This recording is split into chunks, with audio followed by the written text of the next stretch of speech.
सबसे पहले हम बात कर लेते हैं बेबी कॉट के हवाले से, जो कि वुडन मटेरियल की बनी हुई होती है, केज की तरह वो होनी चाहिए कि नहीं होनी चाहिए। देखिए, मेरा पर्सनल मशवरा ये है कि अगर आप एक बेबी के बाद सेकंड बेबी प्लान करने में बहुत लंबा टाइम लगा रहे हैं, तो सिवाय वो कोने में पड़ी रहने के उसका कोई दूसरा रोल नहीं है।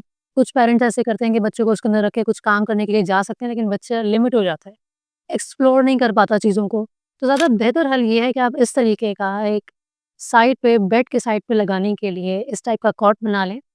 रात के टाइम पे ओवरऑल जब बेबी को सुला रहे हो, तो आप उसपे सुला सकते हैं और उसके अलावा ये आपके रूम के लिए एक सोफ़ा भी रह सकता है। इसको आप लॉन्ग टर्म यूज़ कर सकते हैं और आप इसको कस्टमाइज़ करके अपने तौर पे भी बनवा सकते हैं। तो मेरे नज़दीक तो ये ज़्यादा बेटर ऑप्शन है।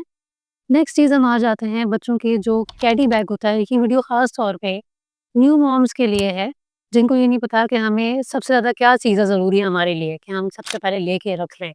ठीक, तो सबसे बेहतरीन चीज़ देखिए कैरी बैग होना बहुत ज़्यादा ज़रूरी है। आपकी ज़िंदगी में ऑर्गेनाइज़र्स का रोल बहुत ज़्यादा है। ठीक है, बीइंग अ ट्विन्स मॉम मेरे लिए बहुत नेसेसरी था कि मेरे पास स्टोरेज के लिए, ऑर्गेनाइज़ करने के लिए चीज़ें होनी चाहिए, तो मैंने बहुत पहले से ही कलेक्ट करके रख ली थी। अब आपका कैरी बैग के अंदर क्या-क्या चीज़ें होनी चाहिए, उसे हम डिवाइड कर लेते हैं कुछ पोर्शंस में। डायपर एरिया अलग है, स्किन केयर अलग है, मेडिसिन का अलग है, कपड़े कौन से होने चाहिए, उसका सेक्शन अलग हो जाएगा। सबसे पहले बात कर लेते हैं डायपर एरिया के हवाले से। देखिए, आपके पास एक अच्छी कंपनी का डायपर होना चाहिए। मेरे नज़दीक मैं स्नैपीज़ का लेती हूँ, पाकिस्तान की ब्रांड है, काफ़ी अच्छे रिज़ल्ट्स रहे, बच्चों के रैश नहीं होते। अगर मैं बात करूँ डायपर के मटीरियल के हवाले से। सेकंडली आपके पास एक अदद सूडो क्रीम, लेकिन कोई-सी भी रैश क्रीम आप ले सकते हैं, ज़िंक ऑक्साइड उसके अंदर होना चाहिए। लेकिन मैं सूडो क्रीम यूज़ करती हूँ, ओरिजिनल होनी चाहिए, उसकी डुप्लिकेट्स भी मिलती हैं, तो बड़े सुपर स्टोर से जाके खरीद लें, बड़ी पैकिंग ले लें। एक ही दफ़ा लेंगे आप आराम से 6 टू 8 मंथ्स तक चलती है वो। सूडो क्रीम हो, पेट्रोलियम जेली हो लाज़मी, ठीक है? किसी भी कंपनी की पेट्रोलियम या बेबी प्रोडक्ट्स की पेट्रोलियम जेली लेंगे तो वो ज़्यादा बेटर आपके लिए ऑप्शन है। चेंजिंग शीट्स होनी चाहिए, एक बच्चे के लिए 3 से 4 चेंजिंग शीट्स। फ़ायदा ये होगा, वो लोग जो गाँव के इलाकों में रहते हैं जिन्हें इसके बारे में नहीं पता, बेसिकली प्लास्टिक मटीरियल ये होता है, अगर बेबी आपका सूसू कर देता है या स्टूल पास भी कर देता है, तो आपकी बेडशीट या चारपाई गंदी नहीं होती। वो उसी के अंदर रह जाती है और उसमें जज़्ब करने की भी सलाहियत होती है कि इन केस आप चेंज कर रहे हो, बेबी ने यूरिन पास कर दिया है, तो वो एब्ज़ॉर्ब कर लेगा। चेंजिंग शीट्स 3 से 4 होना बहुत ज़्यादा ज़रूरी है।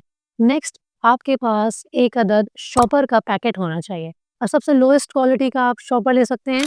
देखिए, यहाँ पे मैं एक जनरलाइज़ वीडियो बना रही हूँ, जो कि ओवरऑल सब पाकिस्तानियों के लिए हेल्पफुल होनी चाहिए। तो शॉपर आप अगर ब्लैक कलर का लेंगे, तो वो सबसे ज़्यादा लो लेवल पे जाके बनता है, तो वो सबसे ज़्यादा चीपेस्ट ऑप्शन होता है, मतलब इकोनॉमिकल होता है। आप 1 केजी, 2 केजी बहुत सारी लेके रखें। डायपर उसके अंदर जब आपको वेस्ट करने होंगे, शॉपर्स होना बहुत ज़्यादा ज़रूरी है। जब आप थोड़े-थोड़े टाइम के बाद आपको पता लगेगा कि बहुत डायपर फिल अप हो रहे हैं, तो उस केस में शॉपर में डालना बहुत नेसेसरी है। आप ऐसे ही पैक करके बेड के नीचे या इधर-उधर जो मदरस कर लेती हैं, ऐसे नहीं रखें। ये बहुत ही अनएथिकल पॉइंट होता है, जो कि मैंने नोट किया हुआ है। अब नेक्स्ट चीज़ हमने जो करनी है, वो है बच्चों की दवाइयाँ कौन-सी होनी चाहिए आपके पास। देखिए, आपके पास बच्चे की पैदाइश से पहले ही कोलिक के ड्रॉप्स घर के अंदर लाज़मी मौजूद हों। डाई गैस के ड्रॉप्स लें, कोई से भी जो आप लोगों के डॉक्टर्स आपको देते हैं। प्रीवियस बच्चे के लिए आपको लगता है कि आपको दिए होंगे, तो वो पहले से लेके रख लीजिए, ठीक है? पैराडॉल, पैरासिटामॉल की 1-2 बॉटल्स आपके पास ऑलरेडी पहले से ही होनी चाहिए, ठीक है? पैराडॉल के जो ड्रॉप्स होते हैं, उनके ड्रॉपर्स अक्सर खराब निकल जाते हैं, तो 1-2 लेके रखेंगे, तो आपके लिए फ़ायदा होगा कि एक का ड्रॉपर खराब है, तो दूसरे का इस्तेमाल कर लिया। अगली चीज़, आपके पास ग्लिसरीन की सपोज़िटरीज़ लाज़मी होनी चाहिए। देखिए, बच्चों को पैदाइश के बाद कॉन्स्टिपेशन के इश्यूज़ भी हो जाते हैं, जो फ़ॉर्मूला फ़ीड होते हैं मोस्टली, तो ग्लिसरीन की सपोज़िटरीज़ होना बहुत ज़्यादा नेसेसरी है। नेक्स्ट चीज़ हमारे पास है मल्टीविटामिन्स। सबसे ज़्यादा विटामिन डी, विटामिन ए, ये चीज़ें हो गई। अगर आपका बच्चा प्रीमैच्योर है, तो हो सकता है कि आपको जो है वो दूसरी और ड्रॉप्स भी दिए हुए होंगे, तो आप वो भी रखिए। कुछ मल्टीविटामिन्स दूसरे डॉक्टर्स भी देते हैं और भी चीज़ें भी देते हैं, तो वो आप ऐसे करेंगे, एक बॉक्स ले लें, बहुत सारे दराज़ में ऑर्गेनाइज़र्स मिलते हैं। छोटे-छोटे 4 बॉक्सेस का एक पैक मिलता है, मेरे पास यूजुअली वही होता था। तो मैं एक बॉक्स के अंदर सारी उनकी मल्टीविटामिन्स रख देती थी, एक के अंदर जो मेडिसिन कॉलिक के लिए होती है, पैराडॉल, पैरासिटामॉल, ये सब रख लेती थी। इस तरीके की डिफरेंट पोर्शंस बना लें। थर्मामीटर एक आपके पास होना चाहिए, ठीक है? इसके अलावा आपने जो चीज़ मेन है, वो है आपके पास कॉटन के स्वैब्स, ठीक है? आपने शुरू के डेज़ में न्यूबॉर्न बेबी है, तो आपको पता होना चाहिए कि बच्चे की अम्लाइकस जो है ना, अवर नाल जो है, वो खुश्क होनी चाहिए। तो उस केस में आपके पास या तो ये क्लॉथ होना चाहिए, खुश्क-खुश्क कपड़ों के छोटे-छोटे टुकड़े आपके पास पहले से मौजूद हो, ताकि आप जब भी बेबी को चेंज कराएँ, हर थोड़ी देर के बाद उस जगह को ड्राई रखें जहाँ उसकी अवर नाल है। अगर उसको आपने ड्राई नहीं रखा, या उसमें लोशन, ऑयल या पाउडर लगाने की कोशिश की, तो वो उसकी हीलिंग को यानी उसके सूखने के प्रोसीजर को मज़ीद स्लो डाउन कर लेगा।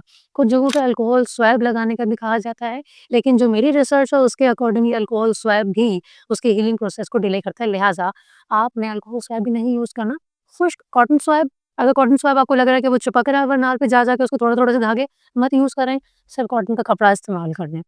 ये तो हो गया आपका मेडिसिन का एरिया। अब हम कवर कर लेते हैं स्किन केयर के हवाले से। देखिए स्किन केयर में जो मैं प्रैक्टिकल आप लोगों को बात बताऊँ ना वो ये है कि हमारे यहाँ क्या होता है कोई एक बड़ा-सा बॉक्स आता है उसके अंदर 3-4 चीज़ें होती हैं। अपने-अपने पोर्शंस के हिसाब से थोड़ा-सा लोशन है, थोड़ा-सा उसमें शैम्पू है, थोड़ा-सा उसके अंदर ऑयल है। देखिए हमें छोटे बच्चे के लिए हमें हमें टेक्नीक से चलना है, हमें रिक्वायर्ड क्या है चीज़, ठीक है?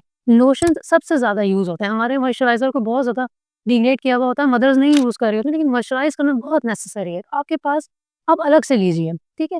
मॉइस्चराइज़र बहुत नेसेसरी है। अच्छा ये वीडियो विंटर के हवाले से भी है। अभी बेसिकली विंटर्स हैं तो उसमें आपके पास मॉइस्चराइज़र बहुत नेसेसरी एक बड़ी बॉटल आपके पास होना चाहिए, वो आपको ज़्यादा इकोनॉमिकल पड़ेगी, ठीक है? छोटी बॉटल्स अगर आप पहले 200-300 एमएल की ले लेंगे, अब थोड़े दिनों के बाद आप दोबारा लेंगे 3-4 मंथ्स के बाद, तो वो आपको फिर इकोनॉमिकल नहीं पड़ेगी। अगर आप बड़ा-सा एक साथ ले लेती हैं, तो वो ज़्यादा फ़ायदे में है आपके, ठीक? अब नेक्स्ट हम बात कर लेते हैं क्लोथ्स कपड़ों के हवाले से। देखिए कपड़ों के लिए ये है कि रोम्पर्स बेस्ट रहते हैं, ठीक है?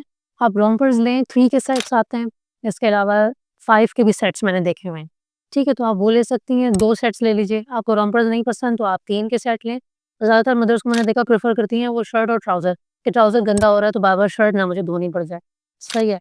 तो शर्ट ट्राउज़र लें, 6 ले लें और दूसरा जो रोम्पर्स हैं वो भी आप 6 लें। देखिए 12 जोड़े एक बच्चे के लिए बहुत काफ़ी है, मैं क्यों ऐसा कह रही हूँ? क्योंकि ये न्यूबॉर्न साइज़ जो है ना, ये 6 हफ्तों के बाद बड़ा हो जाएगा, तो आपके जितने भी आपने जो लगाए हैं पैसे वो सब ज़ाया हो जाएँगे। ठीक है, ये बहुत सारी वीडियोज़ में हर कोई ये वाली बात कहता है और ये सच है। यही चीज़ डायपर पे भी अप्लाई होती है।